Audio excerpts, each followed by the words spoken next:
मैं आयुषी चौधरी और आप देख रहे हैं राष्ट्र इत्तेफाक का आरआई न्यूज चैनल। ये है राष्ट्र इत्तेफाक नेटवर्क। स्थानीय खबरों के लिए देखते रहे राष्ट्र इत्तेफाक का आरआई न्यूज चैनल। अब हेडलाइन। सपा से टिकट मिला तो 40,000 से अधिक मतों से जीतूंगा धनौरा विधानसभा सीट। जितेंद्र प्रताप सिंह धनौरा विधानसभा क्षेत्र में से समाजवादी पार्टी सपा के टिकट के प्रबल दावेदार और प्रमुख समाज सेवी जितेंद्र प्रताप सिंह ने बड़ा दावा करते हुए कहा कि यदि पार्टी आलाकमान ने उन पर भरोसा जताया तो वह धनौरा सीट से 40,000 से अधिक मतों के भारी अंतर से ऐतिहासिक जीत दर्ज कराएंगे। क्षेत्र के ग्राम आलमनगर निवासी जितेंद्र प्रताप सिंह लंबे समय तक राष्ट्रीय लोकदल रालोद के मजबूत स्तंभ रहे हैं। वह रालोद के संस्थापक चौधरी अजीत सिंह के बेहद करीबी और जयंत चौधरी के खास रणनीतिकारों में शुमार किए जाते रहे हैं। हालांकि हालिया राजनीतिक घटनाक्रम में जयंत चौधरी के भाजपा से गठबंधन करने के बाद उन्होंने भाजपा की नीतियों से असहमति जताते हुए रालोद का साथ छोड़ दिया और समाजवादी पार्टी का दामन थाम लिया। शिक्षा और समाज सेवा के क्षेत्र में बड़ा नाम। वर्तमान में जितेंद्र प्रताप सिंह शिक्षा के क्षेत्र में एक जाना माना नाम है। वह क्षेत्र में शिक्षा के स्तर को ऊंचा उठाने और समाज सेवा के उद्देश्य से धनौरा में बाबा हरदेव सिंह महाविद्यालय का संचालन कर रहे हैं। जितेंद्र प्रताप सिंह जी और जितेंद्र प्रताप सिंह जी बहुत दिनों तक लोकदल में रहे, राष्ट्रीय लोकदल में रहे। राष्ट्रीय लोकदल के जो बड़े नेता हैं उनके बहुत करीब रहे। अब वर्तमान में वो समाजवादी पार्टी में हैं और नौगावा सहित तमाम जो जिले की विधानसभा है उनमें उनका खासा प्रभाव भी है। और वो जो उनका आवास है वो गांव है, निवास है और कॉलेज है वो धनौरा विधानसभा में है। धनौरा विधानसभा के मूल निवासी भी हैं और वहाँ से विधायकी के दावेदार भी हैं। जितेंद्र भाई कैसे हैं आप? जी मैं ठीक हूँ, नमस्कार। नमस्ते साहब। अब ये बताओ कि अब आप हम उन कारणों को नहीं जानना चाहते कि क्या कारण है लोकदल छोड़कर सपा मानने के, लेकिन अब ये जरूर जानना चाहेंगे कि अब भावी रणनीति क्या है धनौरा विधानसभा को लेकर। आपके नाम की चर्चाएं हैं टिकट मांगने में। लोकदल का भी रहा कि चौधरी अजीत सिंह साहब बड़ा सम्मान करते थे, जयंत चौधरी भी बड़ा सम्मान करते थे। जितनी भी किसान महापंचायत थी जब विपक्ष में थे तो सब में साथ उन्होंने रखा, बड़ा सम्मान करा। लेकिन वो भाजपा में चले गए, हमें भाजपा में जाना नहीं था। अच्छा, नीतियों का परिवर्तन हो गया। नीतियों का जी। आपकी जो नीति है वो भाजपा से मेल नहीं खाती, इसलिए उस गठबंधन में आप नहीं गए। जी घुटन सी महसूस करते रहे?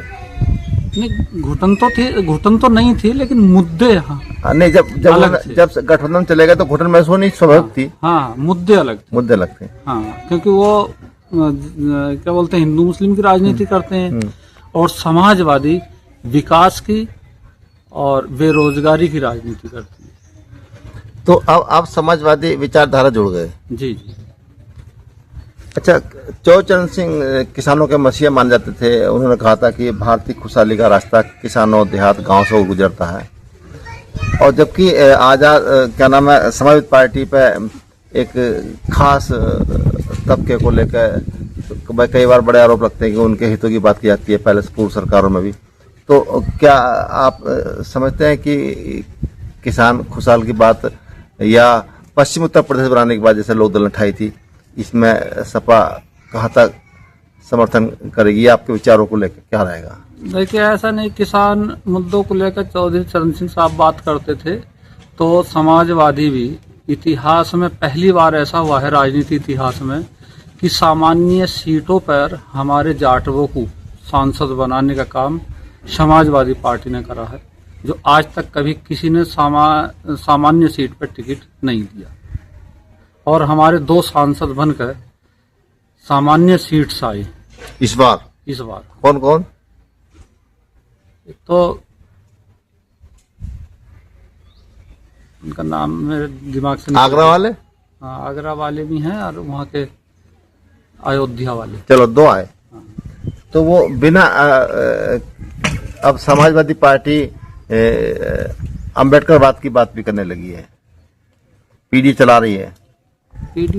हाँ। क्योंकि पीडीए का जो तो इसका क्या है, बड़ा दायरा कर रही है, सबको साथ लेकर चलने की बात कर रही है। नहीं, बड़ा दायरा क्या, जैसे देश की 3रे नंबर की पार्टी बनी है समाजवादी पार्टी, और डॉक्टर भीमराव साहब का संविधान और मुस्लिम समाज का एक ईमानदार वोट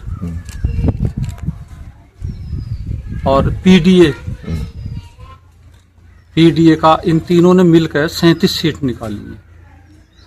तो इस वजह से देश की 30 नंबर की पार्टी बनी।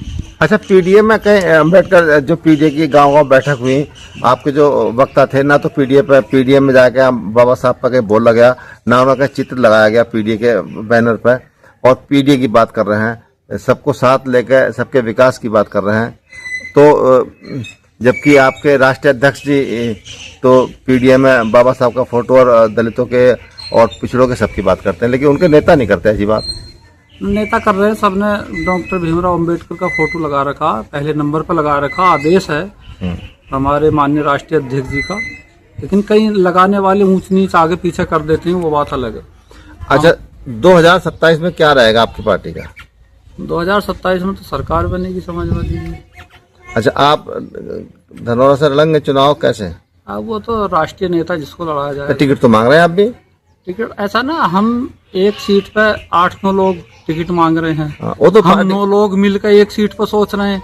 हमारे नेता 403 सीट नहीं, वो तो पार्टी का निर्देश लड़ाएगी, लेकिन आप भी दावेदारों में हैं। हाँ, दावेदारी है। हमारे चैनल के माध्यम से हमारे पाठकों को, दर्शकों को क्या संदेश देना चाहते देख रहे हैं लोग आपको? ऐसा ना, जैसा दावेदारी हमारा समाज कह रहा है कि आप दावेदारी करिए। हम 10 साल से अपनी बिरादरी के जो स्टूडेंट हैं, बच्चे हैं, उनको हम अपने कॉलेज में फ्री पढ़ा रहे हैं। 10 साल से कोई फीस नहीं लेते।